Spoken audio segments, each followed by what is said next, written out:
So we are speaking with Weston Childers today. Weston Hey, Childers created his own film production company in 2001, started with commercial projects before transitioning to feature films in 2019. Weston developed a unique program called Dream to Screen that helps individuals with stories to tell to turn their personal stories into films, serving as a creative legacy project. Your team, Weston, employs unique live action storytelling and storyboarding to pre visualize movies in a cost effective way, helping to reduce expenses significantly during actual production. yeah. Welcome, Weston, to the Beyond Hey, the Lens podcast. hey, thanks for having me. Excited to share some insights and see what information from my both failures and successes I can share. Yeah, absolutely. You've got a lot going on for you in the company, and especially with some of the processes that you've built in the company. So I'd look forward to gaining those insights. Hey, cool. First and foremost, Weston, how has your company transitioned, and how has that transition been on the employees and yourself? Yeah, that's a great question. I think being able to pivot is a pretty important part for being successful. Kind of in the time that we've been a production company, we've seen a lot of other companies kind of come up and go. And I would say, in my opinion, I don't think our team is, necessarily more creative or more artistic or anything like that. It really just was our team was able to be more able to pivot. So when we put together kind of the team, we had this goal for doing feature films, and everyone who came on board more or less knew that we would try a bunch of different things to be able to make money and to grow the team and to support ourselves up until we got to that point. So everyone was pretty able to adjust with the changes from. I mean, we did all kinds of stuff. We did commercials for YouTube, commercials that were shown in movie theaters, to long form courses, short form courses, documentaries, just kind of the whole bandwidth of different video things, and kind of each one had like a year to year and a half lifespan. And then we'd notice the market kind of changing a bit, and maybe prices going down in one area and prices going up in the other area, and we would shift. So yeah, I mean, I really credit it to kind of the personalities of the team. Everyone was on board for the journey and kind of knew that, hey, this is where we want to get to. In order to get there, we've got to kind of go back and forth. I think an entrepreneurship friend of mine, Rich Christensen, said it best, where he was like, if you're going to go to Disneyland, do you just drive straight no matter what's there? You're going to hit fences and go through potholes and run over cows and all kinds of stuff. Or do you, get on the interstate here and then you turn there and then you turn here? You've got to be willing to pivot to get to your final destination. Great points. And Weston, I want to just open up to the market as well because I believe the market would have had much say in how you made those pivots. So tell me, what sort of trends in the market do you see today? What winds are blowing? And Yeah. what was happening then that allowed you to Yeah. make this pivot? So in our area, I'm based out of Utah here in the United States. And one of the trends that we saw, especially kind of around 2019 when we started making our big transition, was commercial productions were drastically decreasing in budget. And a main part was, individuals were starting to use some AI technologies. They were sending a lot of editing and stuff overseas. And things like that just kind of kept driving the cost down. And a big part was, we were doing YouTube videos, kind of pre-roll ad YouTube videos for high-end customers. And, we were in the range, probably the lower end was like $25,000, and then the upper end was like $100,000 for these commercials. And we were noticing that, the little like $1,000 or $2,000 videos that we were working closely with a marketing company, and the marketing company was running our, bigger budget productions, relatively speaking, bigger budget productions, and they were also running these small little, $1,000, $2,000, kind of one man team productions at the same time, and the data the results were almost identical. They were getting just as good of a return on ad spend of the big videos as they were the small videos. And so we started realizing that, even though our belief was that the bigger videos helped with the brand and helped make the brand feel more solidified and more trustworthy, but that's a really hard metric to quantify and to communicate. And many of the clients, they just really didn't care as much about that because they were getting the same results in terms of individuals purchasing the product, which was also a testament to the marketing company we were working with. Video Power Production was the team that we were working with, and they were phenomenal at getting ads to the right place. But we just started noticing that trend, and it was kind of a race to the bottom. There was no way we could keep the team and the systems and the quality that we like to put into it and hit those budgets. So it was like, okay, let's switch. And so that's what led us into the switch over to feature films. Amazing. How Weston has that been so far, that journey, and what has been the competitive landscape like in that space? Yeah, that's a good question. So first I would say, hopefully as a little element of hope for individuals, we were worried that going from, a 1 minute to 3 minute commercial, which would take a whole lot of pre-production and a whole lot of collaboration, and they were honestly, quite difficult to do, and we were limited to how many we could do in a year just because it was so tiring for the team. We were worried that going to a feature film was going to be like 80 or 90 of those piled together, right? It was like, man, I don't know if we can survive this, right?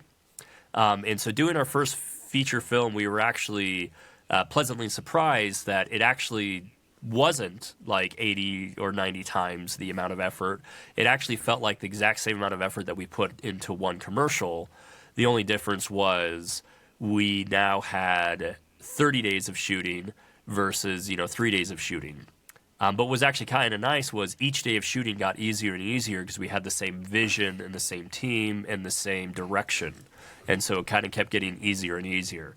And actually editing was, in some of these cases, like, compared to some of the commercial work that we did, some of the editing was actually easier. We were able to pull together our feature film in 3 months of editing, and that's usually what we would have on some of the bigger commercial productions. So that was kind of a relief for us in that transition. Now, market-wise or competition-wise, it's an interesting landscape. When we got into it, we were getting into it 2019. We knew that doing a feature film was going to cost more money than a commercial typically would. And so we wanted to solidify how are we going to make our money back from it. And so we had connected with a distributor, and we basically talked to that distributor and said, hey, what kind of movies do you need right now for the clients that you're doing distribution to? And they said, oh, we need a romance movie. And we said, cool, let's write a romance movie. We want to bring the script back to you and get your feedback and make sure it's something you can sell, right? And so we actually came back with the script, and the individual was the distribution company was able to get back and say, hey, that's a little too funny. We're not looking for a rom-com. We're looking for a romance movie. There's a big difference. And it was like, oh, okay. So we were able to go back, take out some of the humor, change the characters a bit. There were some elements where we tried to be a little too creative, and it was like, no. You have to keep in mind, the person watching this is also cooking, food at the same time. So you can't get too creative because they're going to get lost. They have to be able to look up from what they're cooking and know exactly what's going on in the plot. So you do have to kind of follow the formula. It's like, okay, cool. So we went back and we did those changes. And so that helped us to where we knew we could get distribution, and we had distribution set up before we even put the money into the movie. Now, what actually hurt us a bit was when the COVID-19 pandemic hit. It was interesting. It kind of helped at first because it allowed us to get locations a lot easier because, everyone was closed, and a lot of businesses were like, yeah, we'd love to rent out our space. It made it available for productions because we were a really small production. We could do a lot of production without a lot of the restrictions that was going on in the industry. But on the flip side, with our distribution, everybody was purchasing movies like crazy in 2020. And then in 2021, they realized that they had purchased a bunch of crappy movies and people weren't watching movies as much. So now a lot of these broadcasters had these crappy movies that they had already paid for, and they didn't want to buy new movies because they were waiting to try to make their money back on these originals. So now, like, some of the companies that are some of the broadcasters that our distribution company work with went from, let's say purchasing 80 movies a year to now only purchasing 5 or 10 movies a year. So it just completely killed the market for that type of broadcast distribution that we were originally set up for. So then our distribution company ended up shifting more towards streaming, which has kind of been bittersweet. We'll in the end probably make more money through doing streaming on the movie, but it's now going to be, instead of over a 1 to 2 year period, probably over a 7-year period. So, that kind of changed the aspect a little bit and kind of hurt us a bit more because we were expecting to get all of our money back in the first, 1 to 2 years. So some of those changes occurred. In terms of the market, I mean, there is competition in the film world, but I don't know. Like, I haven't noticed that being a negative. If anything, like, especially in our market here in Utah, there's a lot of other companies that are doing films. And in a way, it helps because, we have more actors who are interested in doing that. We're starting to get we're getting actors from other states who are willing to fly into Utah because there are so many other productions going on. So I haven't seen it hurt. And honestly, like, even when we were doing the commercial stuff, we always had the phrase of coopetition instead of competition. It's like if you feel like you're competing with people, it means you're chasing after the same, the same goal, right?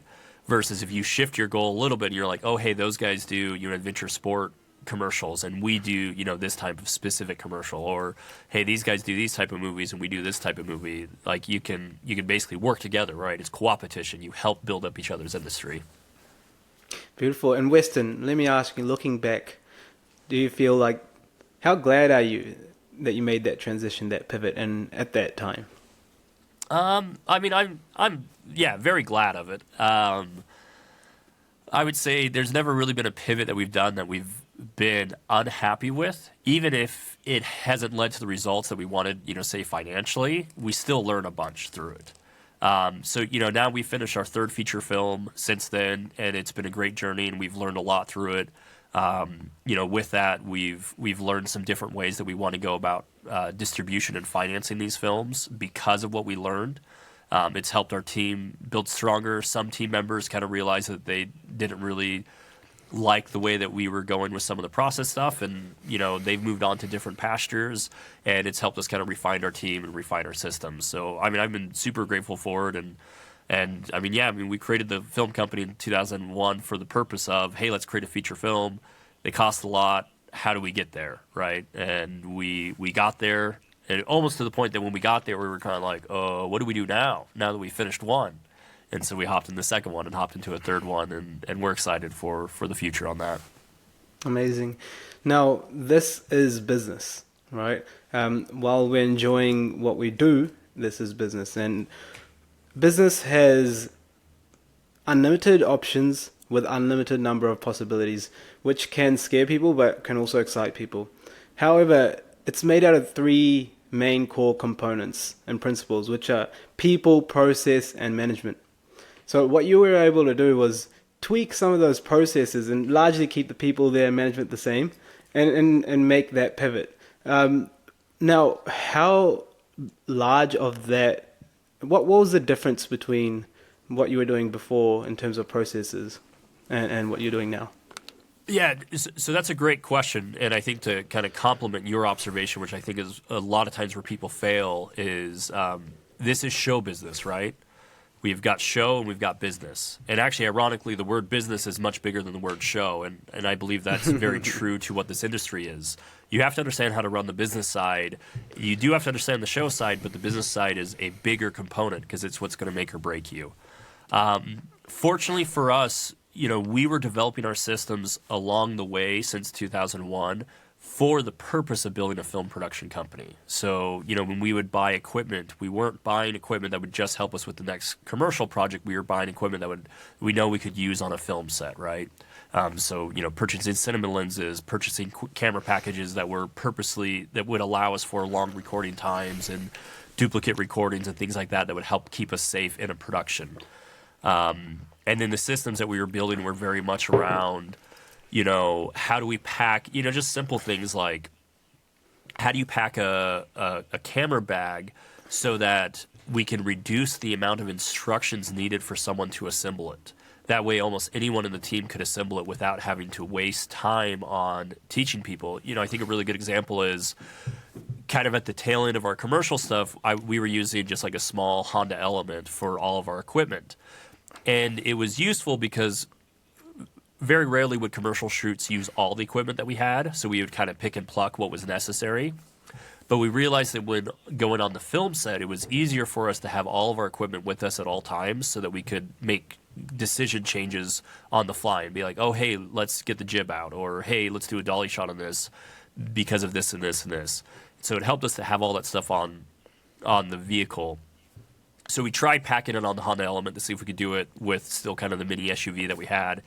And we could. It just took a lot of strategic work, and it took us about 3 hours to load and offload the equipment, which was a lot of time when you've got, we would have like a 5-man crew helping with loading and unloading, and 5 people times 3 hours times 2 for both morning and evening. That's a lot of hours wasted, right? That was a lot of money.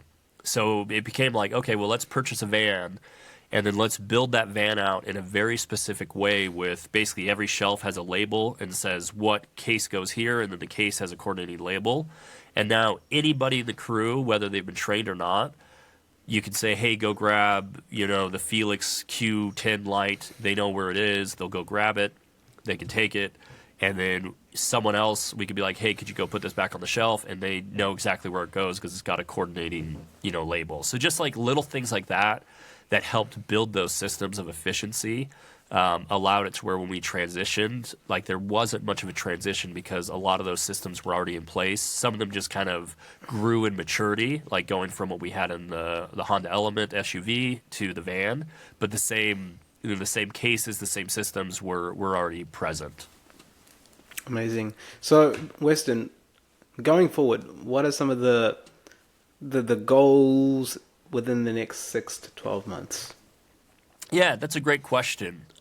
So after every movie that we finish, we have kind of a team get together and we figure out what went right and what went wrong, and we try to adapt the systems to it. So there's a few system things that we are updating because there's always room for improvement. And so some of those systems are going through. We had a few equipment changes or, a few equipment customizations that we're doing and saying, hey, like, for example, a simple one is, we've got a time code slate, but we like using external tentacle sync time codes instead of doing a jam sync. And it's like we just had it Velcroed on the back of the time code slate. But it was like, oh, hey, we've got this space on the time code slate. Let's cut out a pocket and 3D print a hole that the tentacle sync can fit into, and now it's more slim and it's not getting whacked and it's not going to get broken, right? So just little simple like modifications like that, or hey, here's this part that we had custom manufactured for the hinges on the monitor and they didn't quite last the last production, so we're doing some model updates on it and figuring out how to produce that to be more strong. So we have a number of those kind of things that little micro changes that we're doing, but probably the biggest change for us in the next 6 months to a year is we are transitioning the way that we're kind of doing the funding for the films. So the first movie, we had a successful business that was doing commercials. We were able to do a business loan at a good interest rate, and we paid for that movie ourselves, right? So we have full control of it, and then now we're making that money back through our distribution. The second movie that we did was an individual had approached us, and they said, hey, we want to tell the story about our uncle who served in World War II, and we want to memorialize his story. Here's the money to make that film. And so we did that, right? The third movie, we kind of went back to the original one and did a loan to produce that. And kind of through that process realized, like, hey, we have 2 movies that we put loans on, and even though we had distribution set up from the beginning, it's still a long process for getting that money back. Versus on the flip side, our second movie where an individual had a story they wanted told and they were willing to pay for it, that kind of dawned on us and said, hey, I bet you there's more people who have stories they want told and possibly also have access to the finances to be able to bring that story to life. So that's kind of been the model that we switched to which you kind of mentioned at the beginning, we call it the dream to screen process, where we help these individuals who have a story that they've always wanted to tell, be it their own personal story, a family member's story, or even a childhood story they grew up with, and they're like, oh man, I wish this book was always brought to a movie, but I'm afraid that if Hollywood do it, they would ruin the story or change the characters in a way that would hurt my feelings as a person who loves this story, right? And so it's like, hey, we could give that control to you. You can be the producer on the film. We can have our team help you pull it together. And so then we kind of go back to the model where they basically pay for the production to happen, and we are the service provider for that production. So it's kind of productizing a feature film. And using that intimacy as well to be closer and allow that control over to them. Yeah, and that's a big part. You talked about our live action storyboarding process, and that's a huge element to this. So what we do, and we call it live action storyboarding because it's trying to kind of associate, it is storyboarding, but we purposely do it live action instead of just drawn. And what that process does is, so we shoot the whole entire movie before we shoot the movie. So we either rent a room or go in our backyard, and we just shoot the whole thing with all the crew members acting as the characters. And what that does is it allows us to see the timing, allows us to see which characters work, which characters don't, what plot elements come across correctly, what plot elements don't. And obviously there's a lot of redundancy when you write a script. And it helps us see like, oh, the audience already understands that, let's get rid of it. So we shoot the whole thing linearly and we edit the whole thing, front to back. And now we have a perspective that everyone can sit down and watch this movie. I mean, it's kind of funny because it's like, some of us will be wearing wigs to be the female characters and stuff like that. It's pretty goofy. But it's amazing how even with that element, the emotionality of the story can still come through. And, we've had it where we start crying watching the story unravel because the emotions are hitting right, even though it's, me with a wig acting like, I'm hugging the other character, right? It's silly.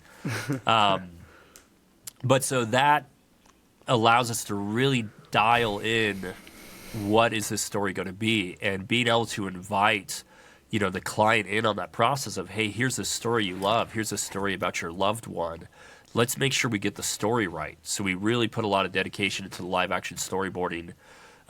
We actually do a phase 2 for the film productions where after we shoot the original, we then go back and shoot a second after we've refined the story, and the second one we shoot with the actual actors. That way it acts more like a rehearsal with the actors. And now the actors have a very clear idea from start to finish what is their character arc. And it really helps them that when we get into actual filming and we're now shooting out of order, they now know, oh, okay, I remember this scene happens before this. And we can actually, pull it up on iPad and show them, hey, this is going to lead into this because we already shot it, right? So it does allow for that really intimate working together, not only on the script, but also on the development of, the visuals, the camera angles, the timing, the emotionality of how it's going to actually play out on camera. Beautiful. And Weston, how do you get to meet these people that require these stories to be told by you and your team? Yeah, so that's the golden question, right? That's kind of what we're figuring out right now between this, 6-month to 1 year process.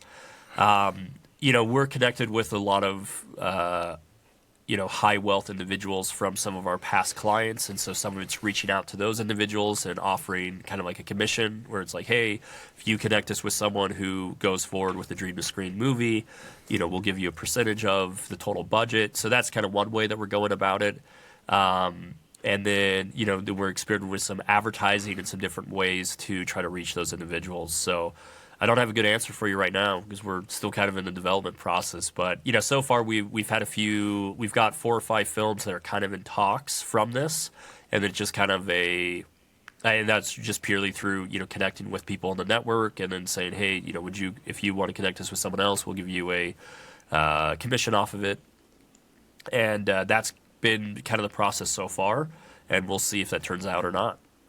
Brilliant. And up until now, what have you tried before that has and hasn't worked? For the dream to screen? Yeah. Let's see here. Well, just like a few things, branding wise, it wasn't originally called Dream to Screen. We internally called it Millionaire Movie, which is kind of an insulting name when it's like, hey, you want to make a millionaire movie? It's implying, right? Yeah. And so it's like little things like that where we, change what the external name would be. How do we approach it with people? At first, when we were talking with people, in order to do the production right, and be able to allow for marketing expenses and stuff like that as well, we were typically shooting from anywhere from a $3 million to a $10 million budget. It seemed like some individuals were hesitant with that, and they're like, hey, if it was half of that, we could do it. That led us to realizing that I own a nonprofit organization that helps individuals who are struggling with PTSD. And a part of that program is we do these week-long retreats, and each night of the retreat, they do a whole bunch of different modalities during the day with equine therapy, canine therapy, EMDR, and stuff like that. But at night, we watch a movie and go through the hero's journey. And we find that as these individuals who are struggling with PTSD see that the hero's journey is, both down and up progress of a character, it helps them kind of realize, like, oh man, I'm at the bottom of my story, right? Maybe, for example, my kids hate me, my wife divorced me, my family disowned me, I have anger issues or whatever is going on. And we can be like, hey, this isn't the end of your story. It doesn't end here. You're at the bottom of the hero's journey, and you're about to start your rising action. And it really instills a lot of hope and has helped, along with the other modalities, these individuals come out as just completely changed individuals. So as part of that, we license these movies. And so we've traditionally been licensing Hollywood movies for the program. And it makes sense to where, why don't we do it to where an individual can donate to this program, and then we can license their movie, their story to be told, right? And so it allows them to get a tax credit, or I guess not a credit, but a tax rebate on it. So that's been a change that we made to where now they can do it through our nonprofit organization, which then allows them to get a 30 to 50% kickback from taxes. And so that kind of has helped interest some people. So that's an experiment that we're trying and seeing, does that actually interest people? Obviously we have to get tax professionals and stuff on board to make sure that process goes through according to laws appropriately. But so there's been a few little adjustments through the process of kind of what's the best way to communicate it and what's the best way to see if this appeals to the customers. Interesting. Weston, what is now then the priority number one for you? You've got quite a lot going on in terms of activities and options, but what's priority number one for you? Well, priority number one is keeping my 2-year-old daughter alive. That's really the main one. And so it's really just been kind of, as we're doing the Dream to Screen process, that's not cash flowing yet, right? So it's how do we keep income coming for the company and for individuals in the company up until that cash flows, right? So we have some money coming in every quarter from the previous distribution. We design like custom executive podcast studios for individuals. We're helping out a team grow their YouTube channel and kind of doing some different types of commercial work in the meantime, really just to keep cash flowing. That's kind of the main focus is keep cash flowing.